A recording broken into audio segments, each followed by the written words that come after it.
Dysfunctional vet, captain and master gardener. We all know what an autopsy is. That's when you dissect a dead person to determine cause of death. We all know what a necropsy is. That's when you cut up a dead animal to determine cause of death. We also know what a necropolis is. That's the city of the dead. We also know what a necromancer is. That's somebody that makes the dead talk. All right, enough of all that. We're getting ready to do a cut down on a potato. We're going to dissect this thing out. We're going to be doing a sharp dissection rather than a blunt dissection, which I am very familiar with, having been a surgical tech. And we're going to discuss how I'm going to try to get these potatoes to grow and what I'm doing to, shall we say, enhance my potato production. With that said, let's get started. This rod has been cut, and it's how long it is, I don't know. The length is less important than the fact that it fits in your hand comfortably. Now we're going to do two things. We're going to drill a hole right through the top of it here, and then we're going to drill a hole in the side here. You can go to Tractor Supply and you can buy one of these things for about 35 bucks, or you can make one for a couple of minutes of your time. I am not going to film all of this. I'll film some of it. Remember, when you're cutting metal, you always want to start with oil. First thing I'm going to want to do is I'm going to want to tap this to get me a center point, and then I'm going to tap the side when I get ready to start the side drill. So let me go get my oil, let me get my drill, and we will make this happen. Okay, you can see my rod is in here. It's nice and tight. I'm going to use a 1/2 inch transfer punch.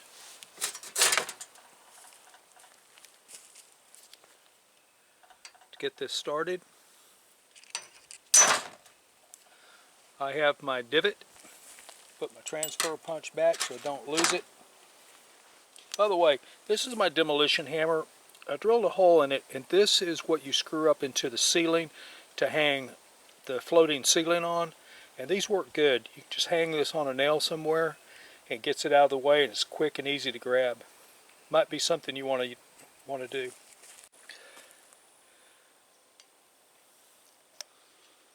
Got a little oil.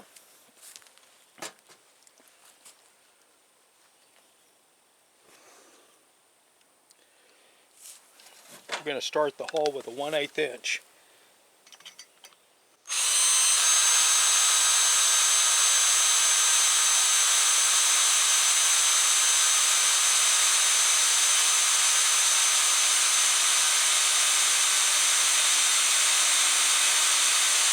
I've still got plenty of oil in there. Now we don't.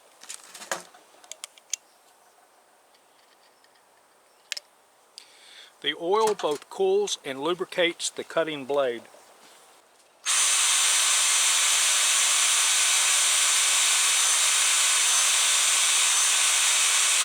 I don't know if you could see it right here. See that coming up? What you want to do is you want to press down. It's called tapping. Press in and release. Press in and release. That helps to cut these off because these things are sharper than sharp. And if you're using a larger size drill on a drill press, these things can actually remove your fingers while they're turning. They are that sharp.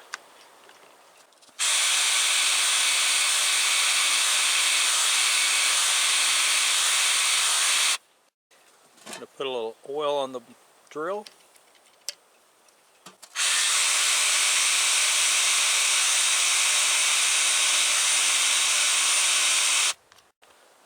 We're not quite deep enough yet. We need to be down about 3/4 of an inch, maybe a little bit deeper than that. When I get ready to remove these chips off of this piece of metal, I'll take a neodymium magnet wrapped in a paper towel and a plastic bag.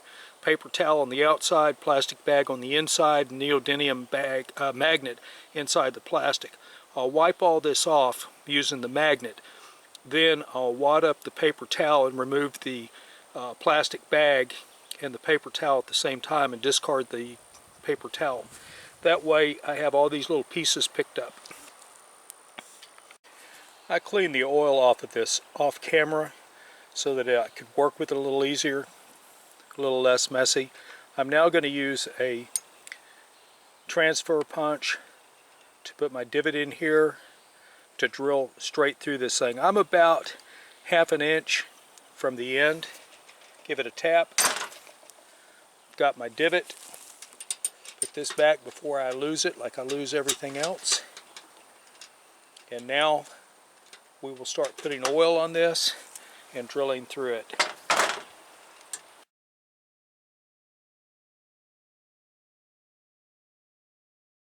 At this point I'm close to being through. Every now and then I remove my drill and I clean the cuttings off of it. Put a bit more oil in here and start drilling down. The oil that I'm using is thread cutting oil. I mean, you can use motor oil, I'm just happen to be using thread cutting oil.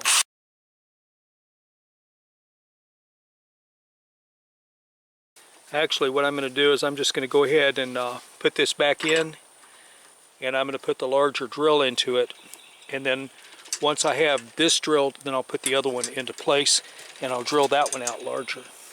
Then you'll understand what it is I'm doing. The last size hole drilled is less important for me to give you a size for this than for you to use the correct drill size for what you're working with. Now let's go see what this is for. I'm going to clean it up, we're going to walk over, and I'm going to show you how it works. I have two different fences here. I've got field wire and I've got whatever this stuff is. This stuff is so flimsy that if I tried to grow potatoes inside of it, when I went to get the potatoes out, this would rip apart. In addition to these two different fences I also have a bunch of dogs.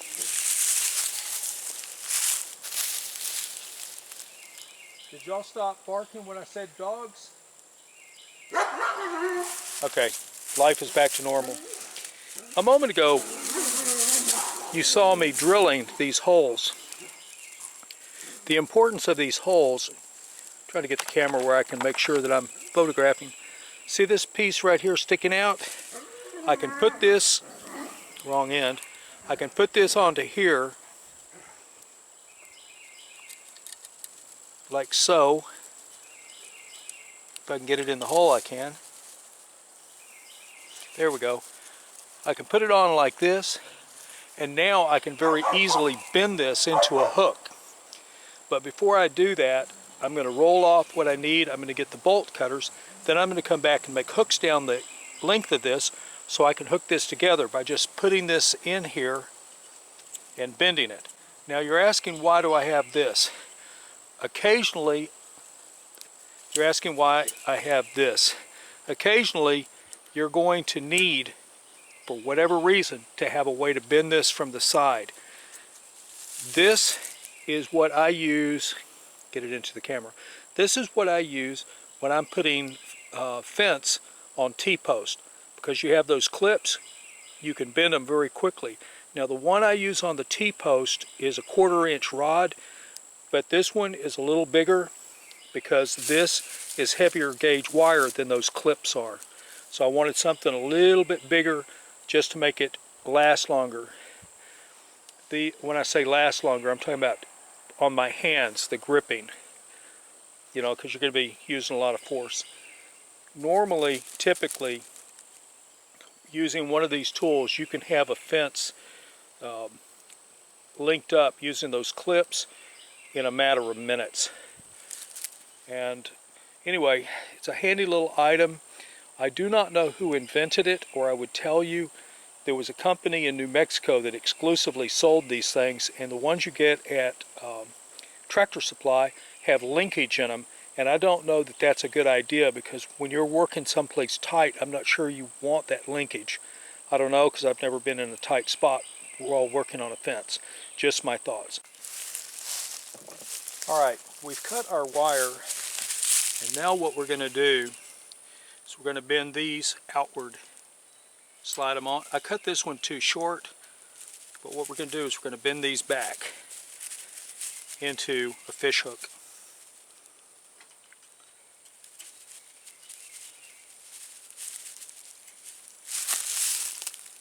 If you want one of these, email me, send me $10 and I'll make you one.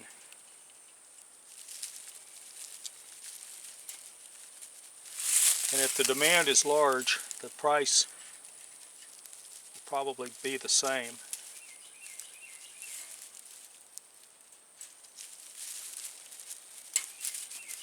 Now up here at the top, I don't know if that's in frame or not, up here at the top, my loops are getting short, so I'm going to go ahead and turn this one into a fish hook. Hope that's in camera. Turn this one into a fish hook, like so. And then these will just hook together. I'm going to have to turn these up, which is not a big deal. Like so. And it'll hook together all the way down. When I'm ready to take it apart, I'll have to release this, and then all I have to do is lift up on this one side right here, and the whole thing will unzip. This whole thing will unzip all the way down, and I just think it's a much better way to put things together. As Dyson, whoever the vacuum cleaner guy is, I just think things should work properly. With that said, we'll move on to the next step. Here it is together, and as you can see, some of them need to be adjusted just a little bit, but with this tool, making that happen is very, very easy. But the big thing now is to get my potatoes, or get my composting material into here and start my potatoes growing. What we have here is the cage that I've wired together, and we mosey over this way out here on this.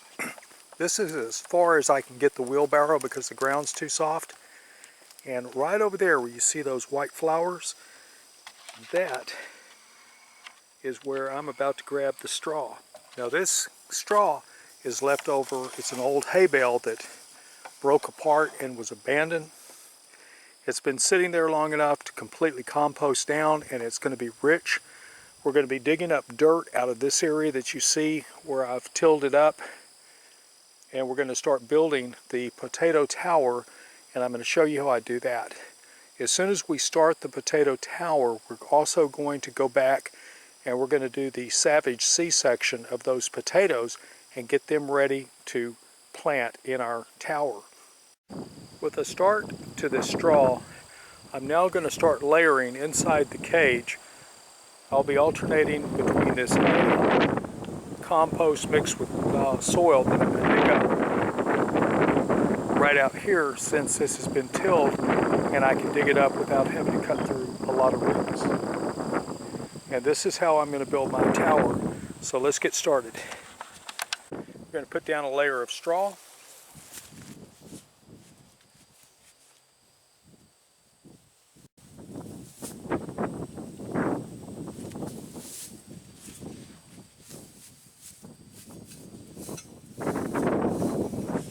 As we put this down, I'm going to hollow it out so I can put dirt into it.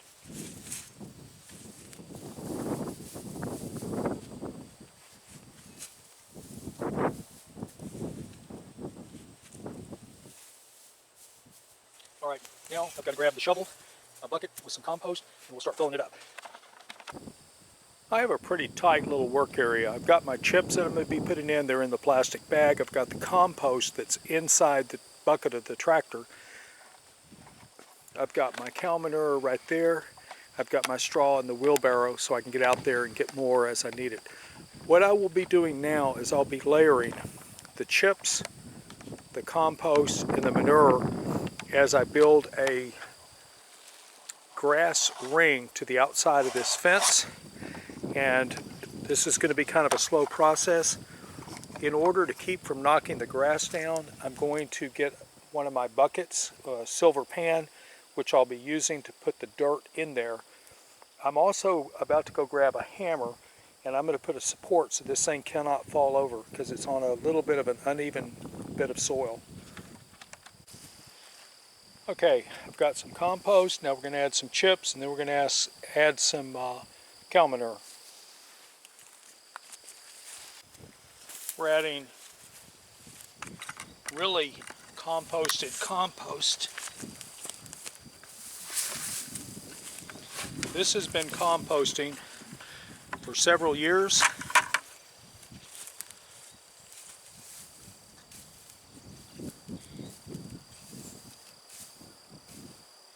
This is about as good as it gets when it comes to compost. Now I'm going to be adding a layer of chips and cow manure.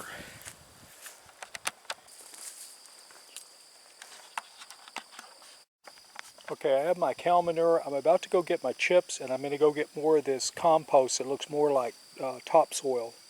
It pretty much is topsoil. It's very soft.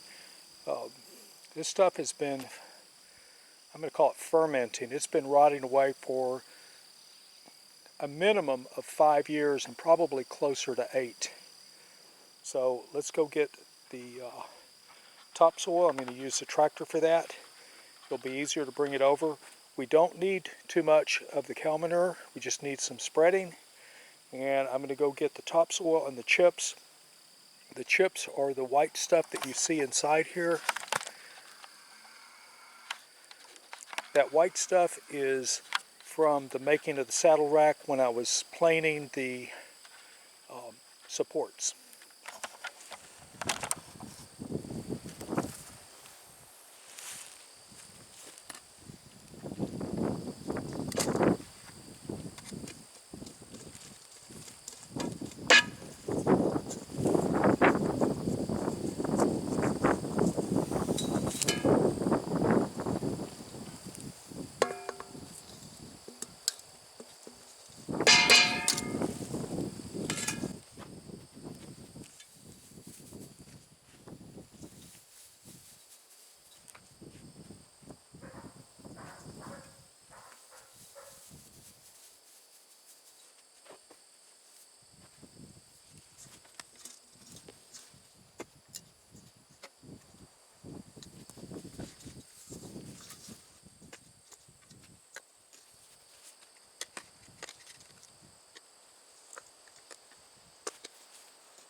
I'll keep filling this up,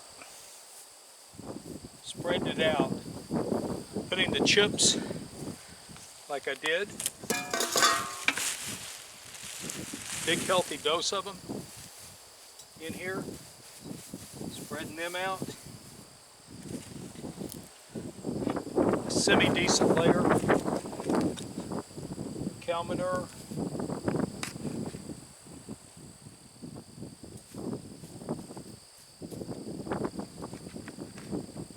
not a gob, just some.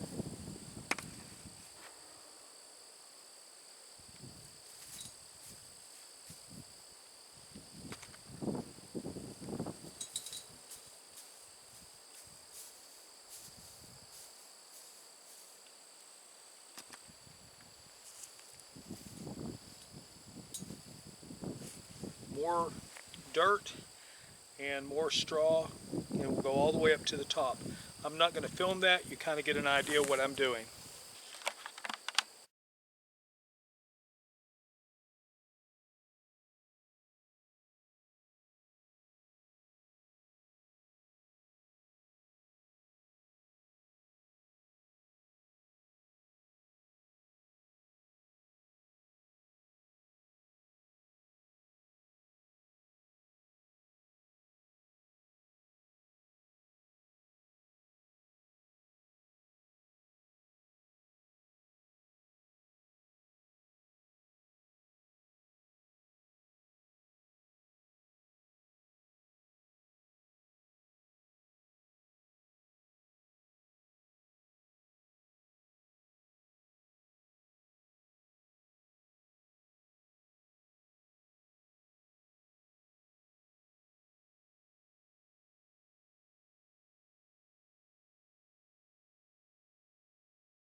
To my knowledge, there is no standard on how to do one of these cages for growing potatoes.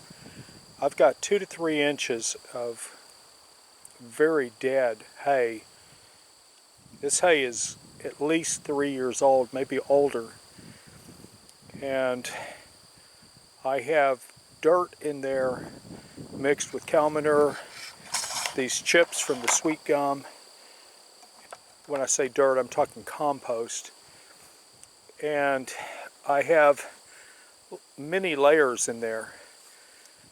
I know that until I get a symbiotic relationship between the fungus in there and the roots of the potatoes, I'm not going to get a decent crop. My idea is to put some 1 gallon per hour emitters on this thing and let the water percolate through the straw and let the root systems take it in as it spreads out through the various layers in there with the straw that's in. I do not have a way of figuring out if that's going to work or not, and I don't think I've seen anything in my looking on YouTube to see how people watered these towers, so we'll find out. Now, something to be aware of. I have a blueberry here, so I have to be careful about the water that I put on this, because the water that I get here has the wrong pH and it has some other stuff, and it will hurt my blueberries, and I don't want to do that. For now, until I actually get too further along, we're going to leave this and we're going to go get the potatoes ready to be planted.